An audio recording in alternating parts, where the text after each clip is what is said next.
பாமக கொடியை பிடிக்கிற உரிமை எங்களுக்கெல்லாம் இல்லைன்னா யாருக்கு தான் இருக்குது? அது குறிப்பாக அன்புமணி ராமதாஸ் அந்த கொடியை பிடிக்கும்போது அதனுடைய கம்பீரம், அதனுடைய அழகு, அதனுடைய நேர்த்தி, அதனுடைய அது பட்டொலி வீசி பறக்குது பார் பாமகவினுடைய கொடி அப்படின்னு சொன்னா அது அன்புமணி கரங்களிலே இருந்து அந்த கொடி பறக்கும் பொழுது அதனுடைய அது தனி அழகு, த ஃபினாமினல் பியூட்டி அப்படின்னு ஆங்கிலத்தில் சொல்லுவாங்க. லட்சக்கணக்கான தொண்டர்களை வைத்திருக்கக்கூடிய ஒரு சங்கமாக, ஒரு அமைப்பாக வன்னியர் சங்கத்தை கட்டமைத்தவர். இந்தியாவிலேயே தொண்டர் பலம், இளைஞர் பலம் வாய்ந்த ஒரு கட்டமைப்பை உருவாக்கியவர் யார் என்று சொன்னால் மருத்துவர் ஐயா அப்படின்னு சொன்னேன். அது 35 ஆண்டுகளுக்கு முன்பு நான் வெளியிட்ட ஒளிநாடா ஒன்று இருக்குது, அதுலயே சொல்லியிருப்பேன். சார் வணக்கம். வணக்கம் ஜெயச்சந்திரன். அன்புமணி ராமதாஸ் இன்னைக்கு நடைபயணத்தை தொடங்குறாரு. அவருடைய தந்தை பாமக நிறுவனர் டாக்டர் ராமதாஸுடைய பிறந்தநாள் விழாவில் அவருக்கு அழைப்பு இருக்கா இந்த நடைபயணத்துக்கு? இல்லை, நடைபயணம் ஐயாவினுடைய பிறந்த நாளில் நடைபயணம் நடத்த வேண்டும் என்பதற்காக இது ஒரு உரிமை பயணம், உரிமை மீட்பு பயணம் அப்படின்னு சொல்லியிருக்காங்க. அது எந்த நாளில் வச்சா நல்லா இருக்கும் அப்படின்னு பார்த்தா ஐயா பிறந்த நாள் தான். ஏன்னா சமூக நீதிக்காக, சம உரிமை, சம அந்தஸ்து, சம வாய்ப்புக்காக காலமெல்லாம் உழைத்த ஒரு மாபெரும் பெரும் தலைவர் மருத்துவர் ஐயா அவர்கள். நான் அடிக்கடி சொல்லுவேன், சொக்குக்கு மிஞ்சிய வைத்தியமும் இல்லை, சுப்பிரமணியனுக்கு மிஞ்சிய கடவுளும் இல்லை, தலைவர்களில் மருத்துவர் ஐயாவை விட்டால் ஆளே இல்லை அப்படின்னு சொல்லுவேன். இப்போ நிறுவனர்களில் ஐயாவை விட்டால் ஆளே இல்லை அப்படின்ற மாதிரி தான். அது மாதிரி அவருடைய கடுமையான உழைப்பு, சமூக நீதிக்காக போராடியது அப்படின்னு பார்த்தா இந்தியாவில் பார்த்தீங்கன்னா தலைவர்களில் மகாத்மா காந்தி, அதுக்கு பிறகு நீங்கள் ஜெயபிரகாஷ் நாராயணன், அதோடு ஒப்பிடக்கூடிய வல்லமை பொருந்தியவர் தான் மருத்துவர் ஐயா. அவருடைய பிறந்த நாளில், அவர் உதித்த நாளில் தான் இன்றைக்கு நடைபயணத்தை மரியாதைக்குரிய பாட்டாளி மக்கள் கட்சியினுடைய தலைவர் ஐயா சொல்ற அடிப்படையில் பார்த்தா செயல் தலைவர் செயல்பட ஆரம்பித்திருக்கிறார்னு சொல்லலாம். நடைபயணத்துக்கு பேனர்லாம் வச்சிருக்காங்க, அதுல டாக்டர் ராமதாஸோட பேரே இல்லையே.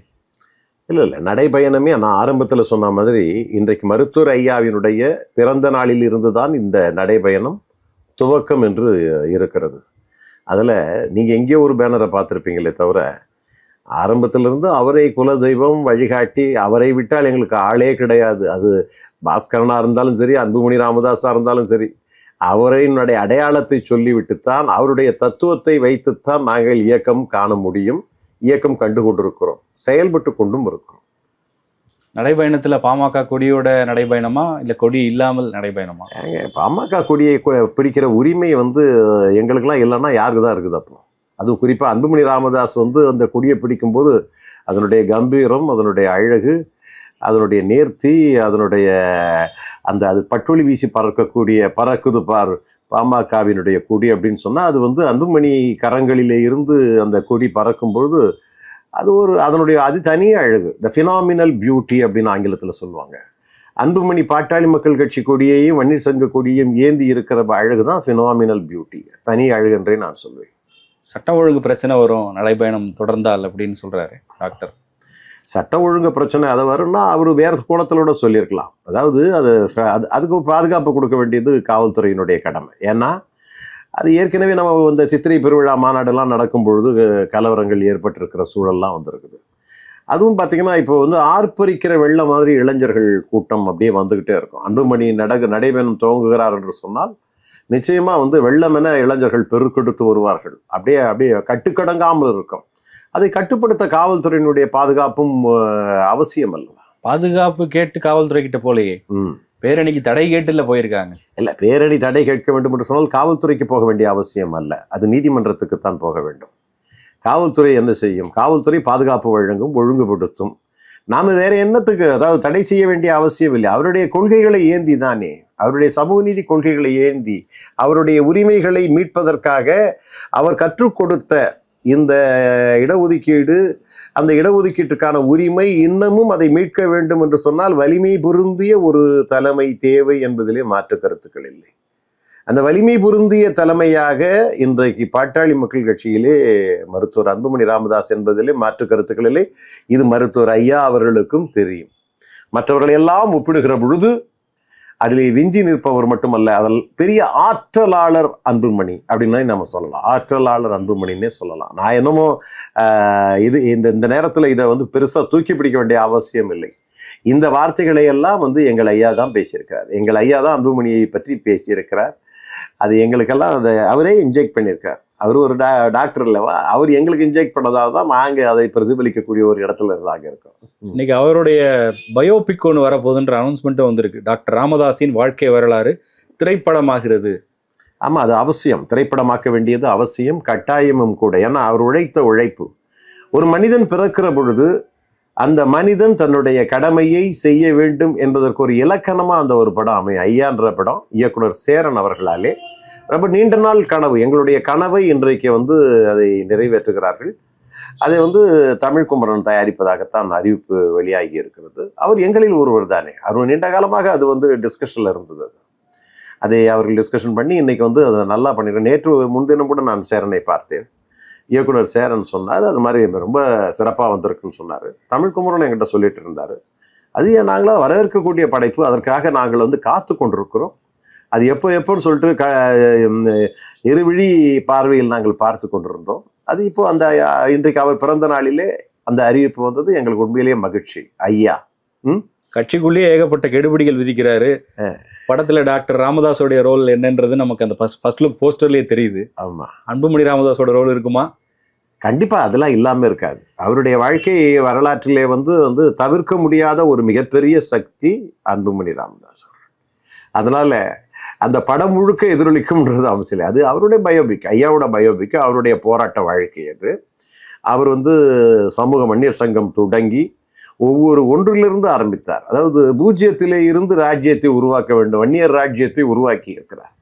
வன்னியர் அந்த கட்டமைப்பை உருவாக்கி இருக்கிறார். அதில் மாற்று கருத்துக்களே இல்லை. இதுவரையிலே யாரும் செய்யாத ஒரு அளப்பரிய சாதனையை மருத்துவர் ஐயா அவர்கள் சாதித்து காட்டியிருக்கிறார். அன்னைக்கே நான் சொல்வேன், லட்சக்கணக்கான தொண்டர்களை வைத்திருக்கக்கூடிய ஒரு சங்கமாக, ஒரு அமைப்பாக வன்னியர் சங்கத்தை கட்டமைத்தவர்.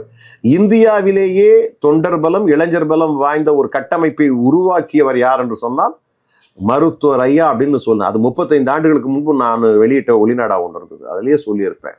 அவ்வளவு இளைஞர்களை இன்றைக்கு வைத்து இந்தியாவில் வச்சிருக்கிற ஒரு இயக்கமாக இருக்கிறது. இன்றளவும் அதை கட்டி காத்து கொண்டிருக்கிறார், தொடர்ந்து நடத்தி கொண்டிருக்கிறார் மருத்துவர் ஐயா. அதுதான் நான் சொல்றேன், அவருடைய பயோபிக் அவசியம், அவருடைய வாழ்க்கை சரித்திரம் அவசியம். அது இன்றைய சமூக தொண்டாட்டம் வரக்கூடிய இளைய சமுதாயத்திற்கு ஒரு எடுத்துக்காட்டாக அமையும். ஏன் இந்தியாவிற்கே ஒரு எடுத்துக்காட்டாக அது அமையும். நாடாளுமன்றம் வரையும் போயிருச்சு சார் இந்த விவகாரம். அங்க ஒரு எம்பி நேற்று சொல்றாரு, அன்புமணி ராமதாஸ் வந்து நிறைய போராட்டங்களை சந்தித்தவர், தற்போதும் சந்தித்து கொண்டிருக்கிறார், தன் தந்தையோடே சந்தித்து கொண்டிருக்கிறார்னு வேற மாநிலத்தை சேர்ந்த ஒரு எம்பி சொல்றாரு அன்புமணி ராமதாஸ் பத்தி. பரவாயில்ல, அந்த அளவுக்கு வந்து பேசக்கூடிய ஒரு பேசும் பொருளாக தான் அது மாறி இருக்கு. பேசும் பொருளாக மாறி இருக்கிறது. அதாவது போராட்டமே வாழ்க்கை தான். அன்புமணிக்கு ராமதாஸுக்கும் போராட்டமே வாழ்க்கை. மருத்துவர் ஐயாவையே நாங்கள் தமிழின போராளின்னு தான் சொல்றோம். போராட்டமே வாழ்க்கை. அவருடைய வியூகம் என்னவோ அவருடைய மனசுக்கு தான் தெரியும். அவருடைய வியூகம் என்னவோ அது ஒரு புரியாத புதிர் அப்படின்னு நம்ம ஒன்றும் சொல்ல விரும்பவில்லை. ஆனால் அதே நேரத்தில் எங்களுக்கு தெரியும், இதனுடைய நிகழ்ச்சி நிறைவு என்று வருகிற பொழுது பார்த்தீங்கன்னா அது மிக சுபமாக இருக்கும், இனிமையாக இருக்கும். அது இன்னும் கொஞ்சம் வலிமையாக இருக்குன்றது தான். அந்த அடிப்படையில் தான் இன்னைக்கு பார்த்தீங்கன்னா சிந்தாமல் சிதறாமல் தொண்டர்கள் இங்கே இருந்து கொண்டிருக்கிறார்கள். யார் எந்த அரசியல் கட்சிகளை வலை வீசி பார்க்கிறார்கள். அந்த வலையில் ஒரு பாட்டாளி மக்கள் கட்சி என்கிற மீன் கூட சிக்காமல் இருந்து கொண்டிருக்கிறது. அதுக்கெல்லாம் காரணம் என்ன? இவ்வளோ பிரச்சனைகள் நடக்குதுன்றீங்க. ஊடகங்கள் தான் இதை பெரிதுபடுத்தி கொண்டிருக்காங்க. உங்களை போன்ற ஊடகங்கள் கேள்வி கேட்டு இப்போ இதை பெரிதாக்கி கொண்டே இருக்கிறார்கள்.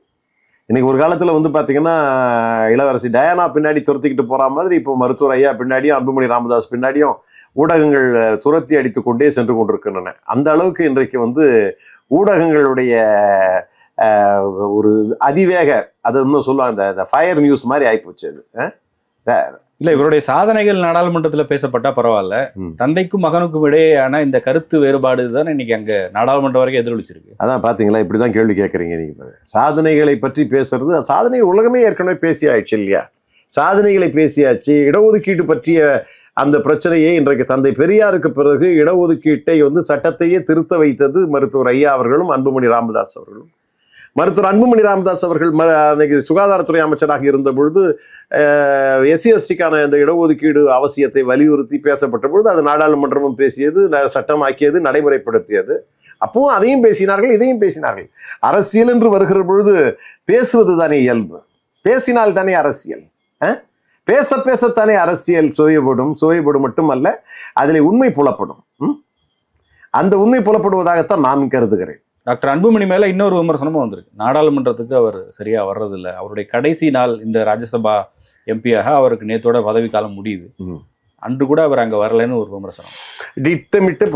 திட்டமிட்ட சதி அவச்சொல் சொல்ல வேண்டும்.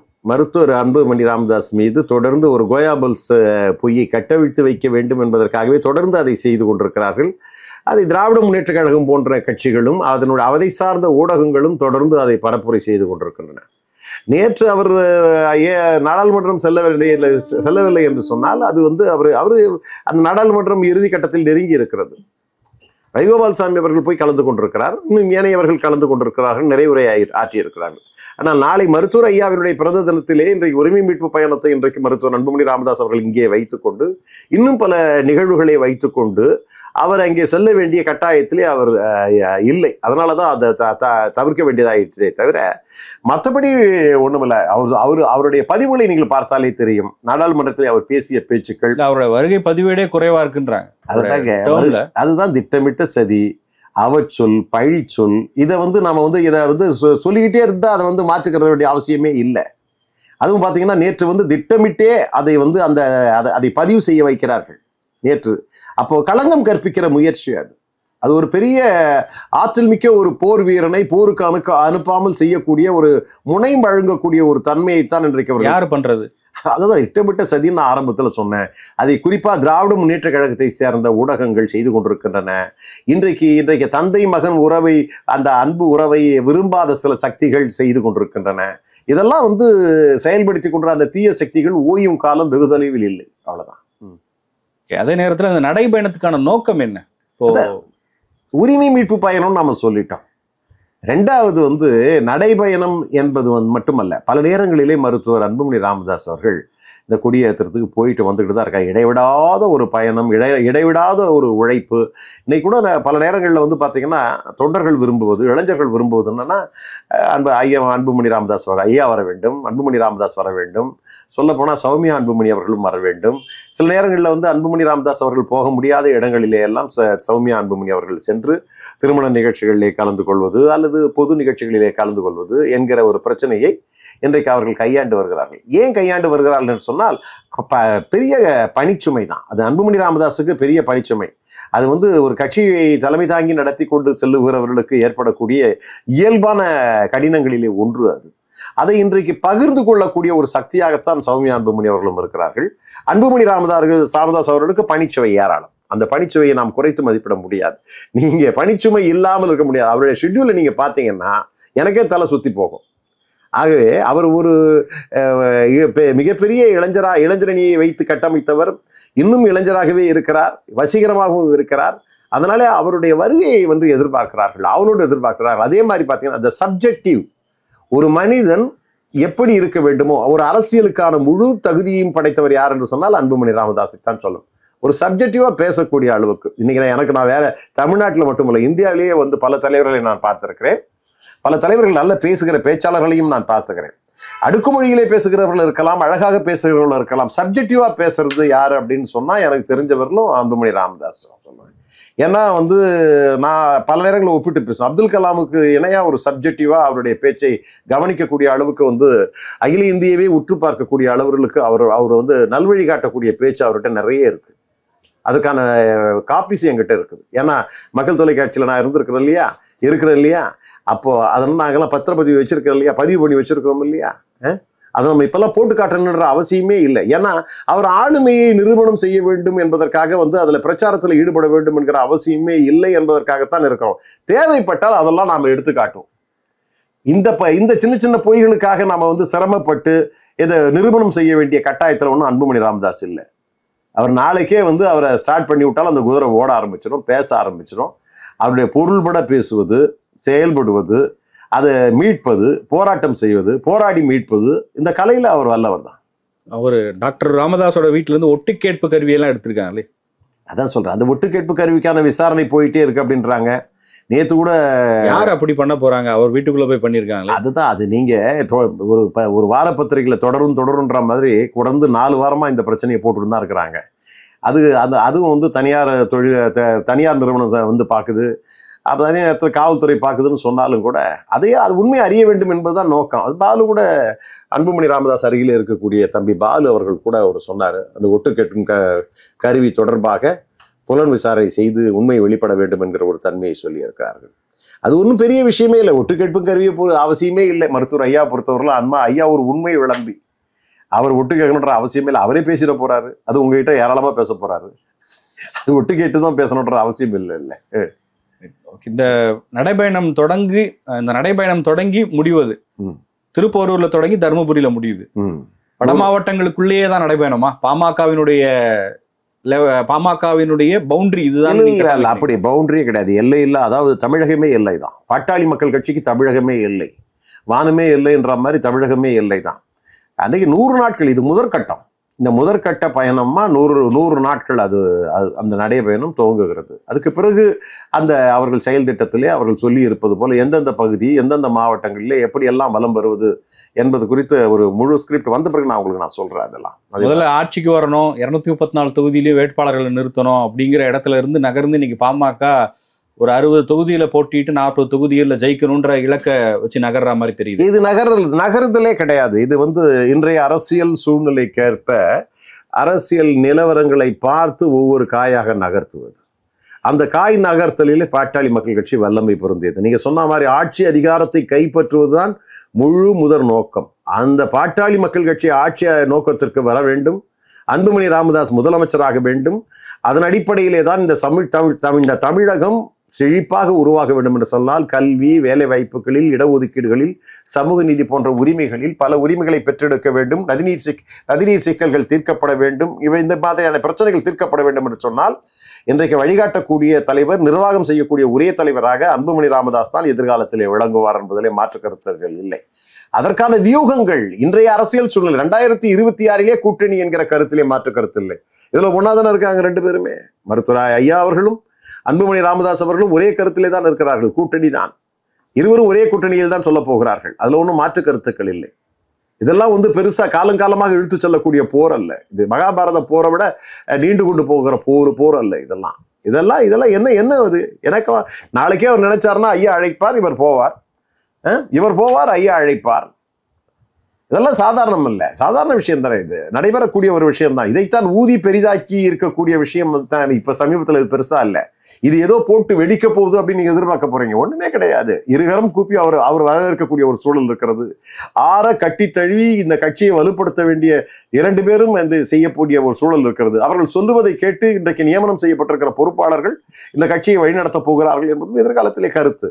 அதுல கூட நீங்க பாருங்க, இதுல ஒருத்தருக்கு பதவி போயிடும், அது பதவி போயிடாதுன்னு எதிர்பார்க்க வேண்டிய அவசியம். எல்லோருக்குமே பதவி உண்டு. யாரெல்லாம் இந்த சட்டப்பேரவையில் நிற்க வேண்டும் என்று இருக்கிறார்களோ அவருக்கெல்லாம் வாய்ப்புகள் வழங்கப்படும். யாரெல்லாம் சட்டமன்றத்தில் போக வேண்டும் என்று எதிர்பார்க்கிறார்களோ, 2 பேரும் எதிர்பார்க்கிறார்களோ, அந்த 2 பேரும் சட்டமன்றத்துக்கு போவார்கள். இன்றைக்கு எழுதி கொள்ளுங்க ஜெயச்சந்திரன், இந்த 2026 தேர்தல் பாட்டாளி மக்கள் கட்சியினுடைய பொற்கால தேர்தலாக அமையும். வரலாற்றிலே இல்லாத அளவிற்கு இந்த முறை சட்டப்பேரவையிலே பாட்டாளி மக்கள் கட்சியின் உறுப்பினர் எண்ணிக்கை அதிகப்படும். உறுதியா இருக்கீங்க? உறுதியா இருக்கேன். Okay sir. இன்னைக்கு டாக்டர் ராமதாஸோட பிறந்த நாளுக்கு தலைவர்கள்லாம் வாழ்த்து சொல்லியிருக்காங்க. முதல் ஆளாக வாழ்த்து சொன்னது தமிழக முதலமைச்சர் தான். அவர் சொன்ன அந்த வாழ்த்துல ஒரு மறைமுக செய்தி இருக்கிறதா தெரியுது. மற்ற தலைவர்கள் வாழ்த்து சொன்னதுல பாமக நிறுவனர் ராமதாஸ்ன்னு சொல்லி வாழ்த்து சொல்லியிருக்காங்க.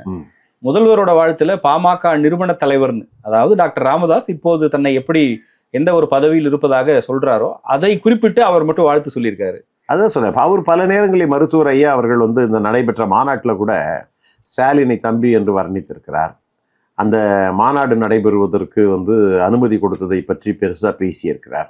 அதெல்லாம் கொஞ்சம் ஓரளவுக்கு ஸ்டாலினுடைய மனதை கரைத்திருக்கும் என்று நினைக்கிறேன். அந்த வகையில் அன்புமணி ராமதாஸ் அவர்கள் இன்றைக்கு குற்றச்சாட்டுகளை சொல்லுகிறார். 10.5% இடஒதுக்கீடு தராது ஸ்டாலின் தான் காரணம் என்று சொல்கிறார். சாதிவாரியான இடஒதுக்கீடு அமையாததற்கு ஸ்டாலின் தான் காரணம் என்று சொல்கிறார். திமுக அரசு தான் காரணம் என்று சொல்கிறார். பரவாயில்லையே, தந்தை உட்கார்ந்துக்கிட்டு நம்மளை வாழ்த்தி பேசியிருக்கிறாரே அங்கே என்று சொல்லி இருக்கக்கூடிய அந்த சூழ்நிலையில் நமக்கு வாழ்த்தாமல் இருக்கக்கூடாதுன்றதுக்காக சொல்லலாம். வேற அரசியல் கணக்கு இல்லையா? ஏன்னா ஒரே கட்சி, ஒரே நோக்கம்.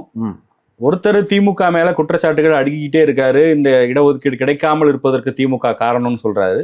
இன்னொருத்தர் அதை பத்தி எதுவும் பேசவே இல்லையே, அவர் அது தொடர்பா பேசியிருந்தா அப்ப கட்சிக்கான கருத்திலேயே ஒரு மாறுபட்ட விஷயங்கள் இருக்கா? இல்ல, இப்ப நான் ஒரு மாசம் 2 மாசத்துக்கு 3 மாசத்துக்கு முன்னாடி மருத்துவர் ஐயா பேசின பேச்சை ரீவைண்ட் பண்ணி பாத்தீங்கன்னா, அதுல ஒரு மருத்துவர் ஐயா அவர்கள் திமுக அரசை ஜாதிவாரியான கணக்கெடுப்பு தொடர்பாக கடுமையா விமர்சனம் பண்ணியிருக்கார். அன்னைக்கு இருந்த ஸ்டாண்ட் இன்னைக்கு இல்லையே, அதுன்னு கேள்வி. அதுதான் சொல்ல வரேன். நான் சொல்றேன், இப்ப நீங்க நான் தான் ரீவைண்ட் பண்ணுங்கன்னு சொன்னேன். நான் ஃபார்வர்ட் பண்ணாதீங்க, இப்போ ரீவைண்ட் பண்ணுங்க. ஃபார்வர்ட் பண்ணி பார்க்க வேண்டிய காலகட்டமும் வரும். அப்போ 2 பேருடைய கருத்து ஒன்னாதான் இருந்திருக்கும். அதே மருத்துவர் ஐயா அவர்கள் பேசிய பேச்சைத்தான் அன்புமணி ராமதாஸ் அவர்கள் பேசியிருப்பார். நீங்க ரெண்டுத்தையும் நீங்க வேற வித்தியாசத்தை பார்க்க வேண்டிய அவசியமே இல்லை. அதனால இப்போ ஏதோ நீல கரம் கொண்டு நாம திராவிட முன்னேற்ற கழகத்தையோ ஸ்டாலின் அவர்களையும் அணுகுகிறோம் என்று யாரும் தவறாக எண்ணிவிடவும் கூடாது. ஏனென்று சொன்னால், இந்த உரிமை மீட்பு பயணமே என்னன்னா, உரிமையை தர மறுக்கக்கூடிய திராவிட முன்னேற்ற கழக அரசிடமிருந்து உரிமையை மீட்கிற பயணமாகத்தான் நீங்கள் கருத வேண்டும். சொன்ன போனால் இந்த உரிமை மீட்பு பயணமே இந்த அரசுக்கு எதிரான பயணமாக, உரிமையை கொடுக்க மறுக்கக்கூடிய இந்த அரசுக்கு எதிராக இருக்கக்கூடிய பயணமாகத்தான் இதை கருத வேண்டும். ஆகவே இதை சாப்பிட்டு பண்றதுக்காகத்தான் அவங்க உடனே மருத்துவர் ஐயா அவர்களுக்கு ஒரு அன்பான இது அரசியல் நாகரிகம் என்று எடுத்துக்கொள்ளலாம். ஏன் இவ்வளவு தூரம் பேசணும்? நம்ம அரசியல் நாகரிகம், அந்த அரசியல் நாகரிகத்தை திராவிட முன்னேற்ற கழகம் இப்பொழுது ஐயா விவகாரத்திலே கையாளுகிறது அப்படின்னு முற்றிடுவோமே. நன்றி சார். நன்றி.